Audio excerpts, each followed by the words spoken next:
अभी तक जितना शानदार क्लास रहा आगे भी उतना ही शानदार क्लास रहेगा। और आज हम लोग स्टार्ट करते हैं 38 वीडियो 38 सीरीज। और इस 38 वीडियो के साथ यह जो सीरीज है 500 एमसीक्यू का, वो 380 क्वेश्चन को बिट कर जाएगा, 380 क्वेश्चन को कंप्लीट कर लेगा। तो वेलकम करते हैं आप सभी का आपके अपने यूट्यूब चैनल सार अकेडमी पर। स्टार्ट करते हैं आज का 500 एमसीक्यू सीरीज का ये 38 वीडियो और पढ़ते हैं आज का पहला क्वेश्चन। क्या है पहला क्वेश्चन? और हाँ, लास्ट में आपके कमेंट का जवाब भी इस वीडियो में दिया जाएगा। एक क्वेश्चन आया है, उस क्वेश्चन का भी जवाब इस वीडियो में दिया जाएगा। लास्ट तक आप बने रहिएगा। स्टार्ट करते हैं आज का पहला क्वेश्चन। इनमें से कौन सी विशेषता प्रतिभाशाली बच्चे की नहीं है?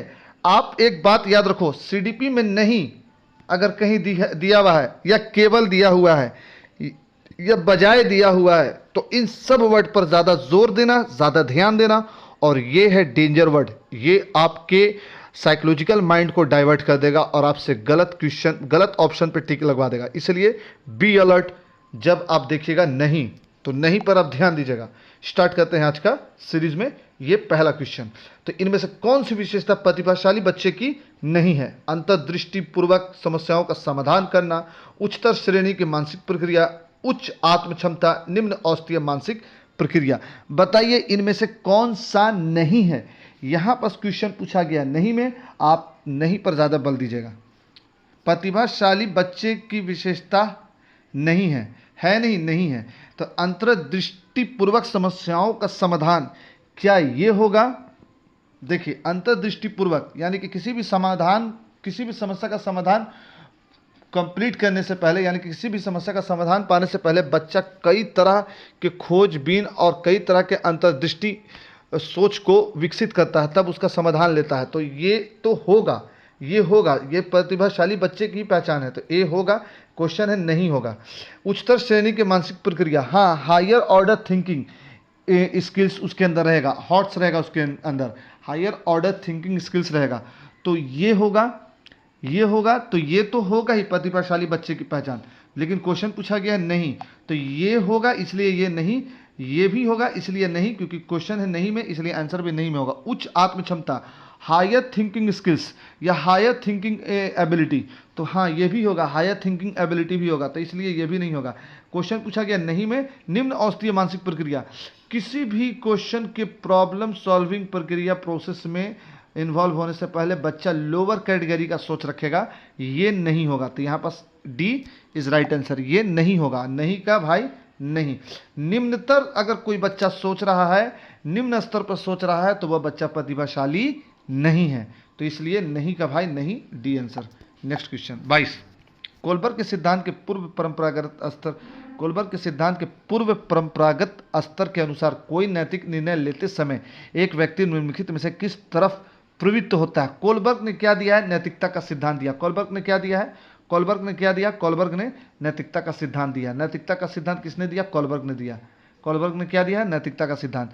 कोलबर्ग कहता है कि कोई भी व्यक्ति नैतिक या अनैतिक हो सकता है।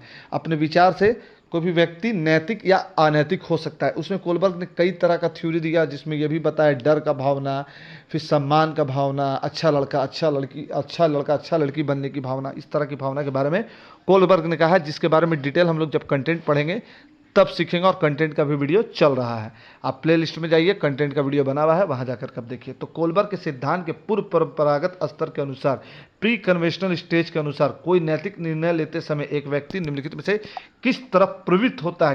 कोई एक नैतिक निर्णय लेते समय हिंज ने अपनी वाइफ को बचाने के लिए दवाई की चोरी की। यह एक नैतिक निर्णय। हिंज दुविधा में पड़ गया कि दवाई की चोरी कर लेंगे तो वाइफ मेरी, दवाई की अगर चोरी करेंगे तो वाइफ बच जाएगी, और चोरी नहीं, अगर चोरी करेंगे तो वाइफ तो बच जाएगी, लेकिन यह नैतिक काम नहीं है, चोरी करना गलत बात है। लेकिन अगर नहीं करेंगे तो वाइफ मर जाएगी। तो चोरी करना तो गलत बात है, लेकिन नहीं करेंगे तो वाइफ मर जाएगी। नैतिक दुविधा में पड़ गया।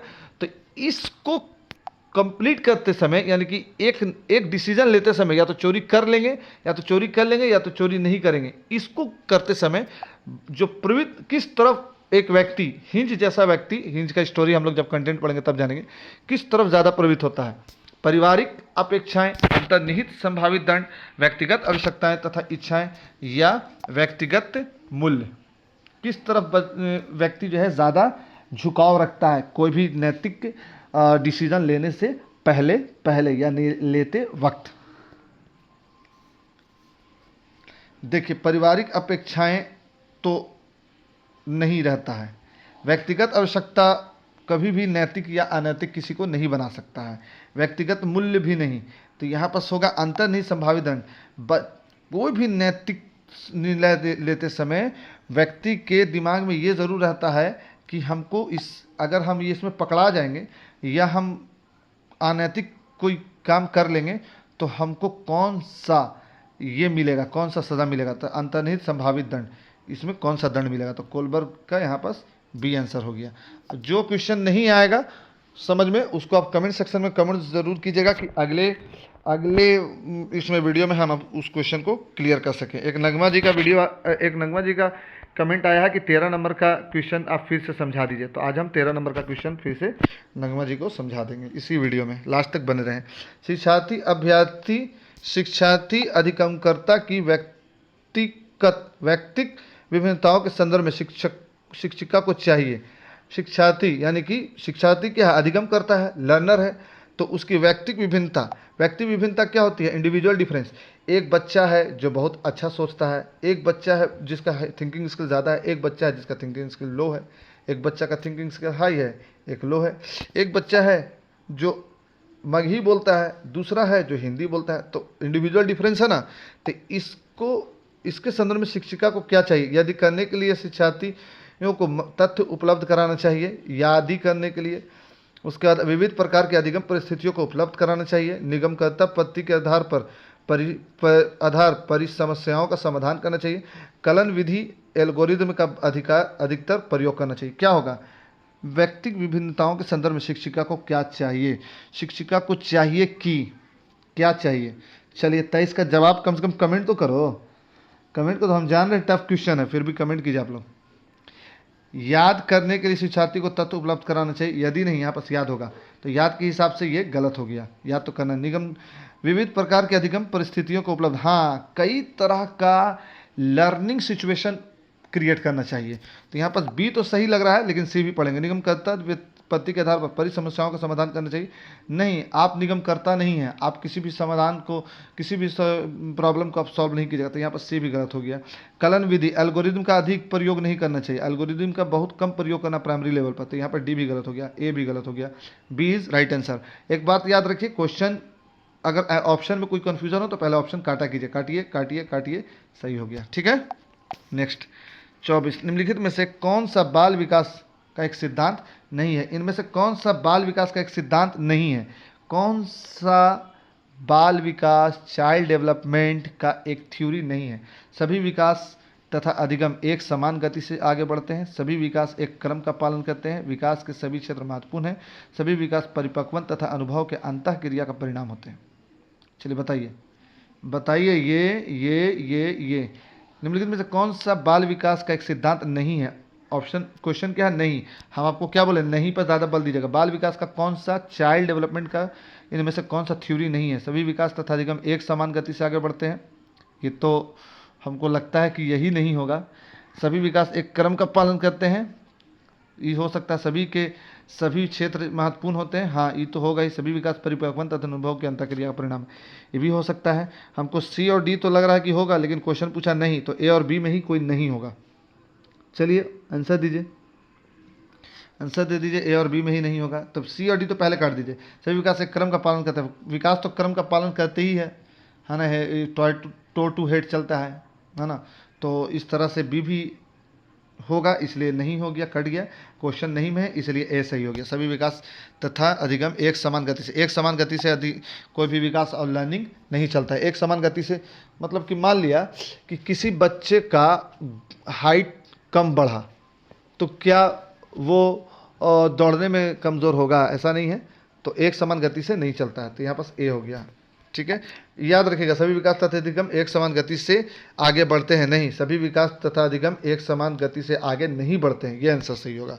ठीक है, नहीं था इसलिए ये ए सही हुआ। थोड़ा सीडीपी में थोड़ा दिमाग तो लगाना पड़ेगा। निम्नलिखित में से कौन सा आकलन करने का सर्वाधिक उपयुक्त तरीका है? आकलन शिक्षक के द्वारा नहीं बल्कि किसी बाहरी एजेंसी के द्वारा कराना चाहिए। क्या ये सही है? आकलन मतलब असेसमेंट। बच्चे का दो तरह का असेसमेंट होता है, फॉर्मेटिव और समेटिव। फॉर्मेटिव में क्या होता है, आप डे बाय डे कभी ना कभी करते रहते हैं। समेटिव में क्या होता है, छमाही या सालाना में होता है आकलन। तो बच्चा क्या सीखा, इसका असेसमेंट करने के लिए क्या सीखा, पता करने के लिए। आकलन मतलब पता करना, आकलित करना कि बच्चा सीखा क्या। तो सर्वाधिक उपयुक्त तरीका क्या है? आकलन शिक्षक के द्वारा नहीं, जो असेसमेंट है वो टीचर के द्वारा नहीं बल्कि कोई बाहरी एजेंसी आके करे। आकलन सत्र की समाप्ति पर करना चाहिए, जब पूरा कंप्लीट सेशन हो जाए तभी असेसमेंट करना चाहिए। या आकलन शिक्षण अधिगम में अंतर्निहित प्रक्रिया है, या जिस टाइम आप सिखा रहे हैं तो सिखाते समय भी कर लेना चाहिए। या आकलन एक शैक्षणिक सत्र में 2 बार करना चाहिए। या असेसमेंट जो है एक पीरियड में, एक एजुकेशनल इसमें सेशन में 2 बार करनी चाहिए, यानी कि साल में 2 बार करना चाहिए। इसमें से क्या होगा, छमाही करना चाहिए, क्या होगा? चारों में से ऑप्शन तो बताइए भाई, चारों में से बताइए। ये होगा, ये होगा, ये होगा, ये होगा, क्या होगा? जल्दी बताइए।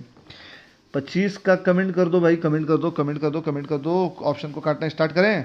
आकलन शिक्षक के द्वारा नहीं बल्कि किसी बाहरी एजेंसी के द्वारा करना चाहिए। एक बात बताइए, पढ़ाएगा टीचर और एग्जाम लेगा बाहरी एजेंसी, तो क्वेश्चन कैसे देगा? क्वेश्चन भी तो देना है, तो इसलिए ये गलत हो गया। अब जो पढ़ाए हैं आपको पता है, इसलिए आकलन टीचर ही करना चाहिए। आकलन सत्र की समाप्ति पर करना चाहिए। नहीं, आकलन ज़रूरी नहीं कि सत्र एक सेशन कंप्लीट हो गया तभी कीजिए।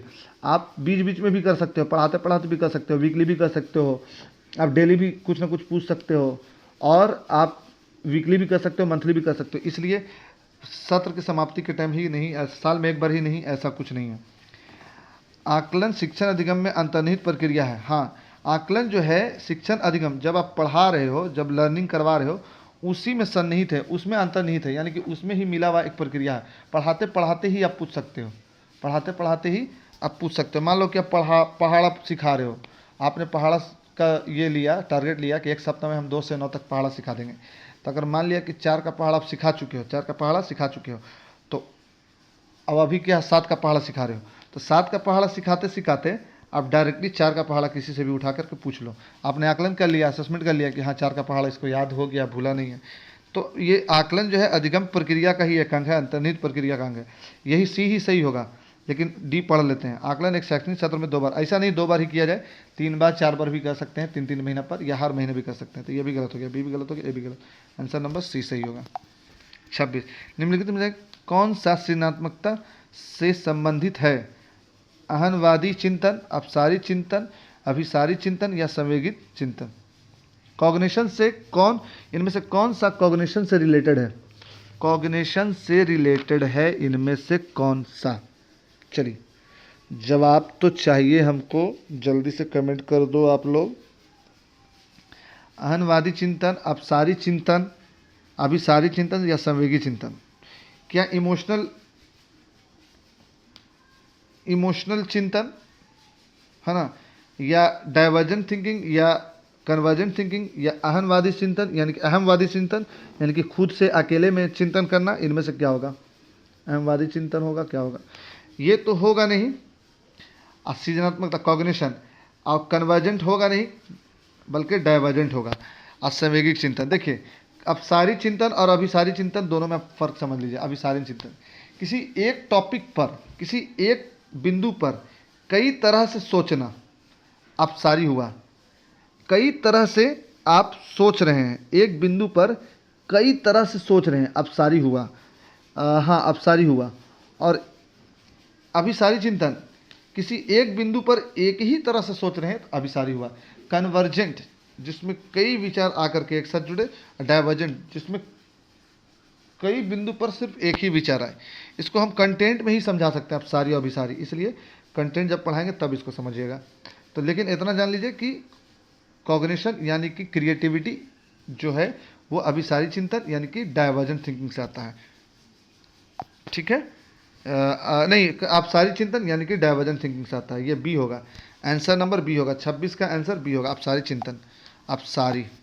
बच्चों के बारे में निम्नलिखित कथनों में से किस कथन से वाइगोत्स्की सहमत होते हैं? वाइगोत्स्की का आपको पता है ना, सामाजिक सांस्कृतिक सिद्धांत वाइगोत्स्की ने दिया है। समाज के बारे में वाइगोत्स्की बोलते हैं, जहाँ जहाँ समाज आएगा वहाँ वहाँ वाइगोत्स्की, जहाँ जहाँ संज्ञान आएगा वहाँ वहाँ जीन पियाजेट। तो 27 का आंसर क्या होगा? बच्चे के बारे में चलिए बता दीजिए 27 का आंसर। बच्चे जन्म से शैतान होते हैं और उन्हें दंड देकर नहीं नियंत्रित किया जा सकता है। सीडीपी कभी भी बच्चे को दंड देने के लिए नहीं कहेगा। काट दीजिए एक को। बच्चे समवयस्कों और वयस्कों के साथ सामाजिक अंतर्क्रिया के माध्यम से सीखते हैं। हाँ, जिन व्यागस्की ने ऐसी बात कही है, लेकिन सी पढ़ लेंगे। बच्चे तब सीखते हैं जब उनके लिए आकर्षक पुरस्कार नहीं। पुरस्कार की बात CDP child development and pedagogy कभी नहीं करेगा। पुरस्कार नहीं देना है, एकदम मना है। छड़ी से भी नहीं मानना। बच्चे के चिंतन को तब समझा जा सकता है जब प्रयोगशाला में नहीं, पशुओं का प्रयोग कीजिएगा। पशुओं पर प्रयोग कीजिएगा, प्रैक्टिकल कीजिएगा। बच्चों के थिंकिंग को समझने के लिए, बच्चे को सोच के समझने के लिए। डी भी काट दीजिए। आंसर नंबर बी सही होगा। ठीक है, वाइगस्की कहते ही है कि बच्चा समाज और बड़े से देख करके सीखता है। तो यहाँ पर सी 27 का डी सही होगा। चलिए 28 नंबर। बच्चे निष्क्रिय जीव होते हैं जो प्रदत्त सूचना को ज्यों की त्यों प्रतिलिपि के रूप में प्रस्तुत करते हैं। निष्क्रिय नहीं होते हैं, और कोई भी सूचना आप अगर दीजिएगा तो ज्यों का तो प्रस्तुत नहीं करेगा, उसमें से तोड़ मड़ोड़ अपना कर देगा कुछ। तो यहाँ पर ए सही नहीं लग रहा। ठीक है, चलिए बी सी भी पढ़ लेते हैं। बी जिज्ञासु प्राणी होते हैं जो अपने चारों ओर के जगत को खोजने के लिए अपने ही तर्कों और क्षमताओं का उपयोग करते हैं। हाँ, ये हो सकता है कि सही हो। चिंतन में वयस्कों की भांति ही होते हैं और ज्यों के तो नहीं, वयस्कों से अलग सोचते हैं। रीते बर्तन के समान होते हैं जिसमें कुछ भी लिखा जा सकता है। नहीं, ये नहीं होगा। तो ऑप्शन नंबर बी सही होगा। बच्चे जिज्ञासु प्राणी होते हैं और अपने विचारों को अपने तरफ से ही खोजबीन करके सीखेंगे। अपने तरफ से, अपने हिसाब से ही खोजबीन करके सीखेंगे। अपना विचार अपने से रखेगा, ज्यों का तो नकल करके नहीं। बच्चा खोजबीन करता रहता है, तोड़फोड़ करता रहता है। बच्चों की त्रुटियों के बारे में निम्नलिखित में से कौन सा कथन सत्य है? बच्चों की त्रुटियां शिक्षक के लिए महत्वहीन है और उसे चाहिए कि उन्हें काट दें और उन पर अधिक ध्यान न दें। महत्वहीन नहीं, महत्वपूर्ण है, इसलिए ए काटिए। असावधानी के कारण बच्चे त्रुटियां करते हैं। हाँ, हो सकता है असावधानी के कारण करते हैं, लेकिन यहाँ पर पूछा बच्चों की त्रुटियों के बारे में कौन सा कथन सही है। चलिए, बच्चे की त्रुटियां उनके सीखने की प्रक्रिया का अंग है। हाँ, ये भी सही है। बच्चे तब त्रुटियां करते हैं जब शिक्षक सौम्य हो और उन्हें त्रुटियों के करने पर दंड ना देते हो। ऐसा ज़रूरी नहीं है कि अगर नहीं पिटा रहा है तो गलती करे लगेगा। आप पीटिएगा तो गलती नहीं करेगा, ऐसा कुछ नहीं। दंड देने से गलती ना करेगा, ऐसा नहीं है। दंड देने से और डर से गलती करेगा। तो डी भी गलत हो गया। और महत्वहीन नहीं होते, ये भी गलत हो गया। असावधानी के कारण बच्चे त्रुटि करते हैं। हाँ, लेकिन उससे ज़्यादा सही बी तो कुछ सही लग रहा है, लेकिन सी ज़्यादा सही है। जो गलती है, बच्चे की जो गलती है, उसके सीखने की प्रक्रिया का एक अंग है और वो एक रिसोर्सेस है, संसाधन है। हमारे लिए ये बहुत ज़रूरी है कि बच्चे गलती करें। याद रखिए, बच्चा गलती कर रहा है तो टीचर के लिए गुड न्यूज़ है। गुड न्यूज़ है टीचर के लिए कि बच्चा गलती कर रहा है। गलती कर रहा है तो समझिए कि गुड न्यूज़ हो गया, बहुत अच्छी बात है।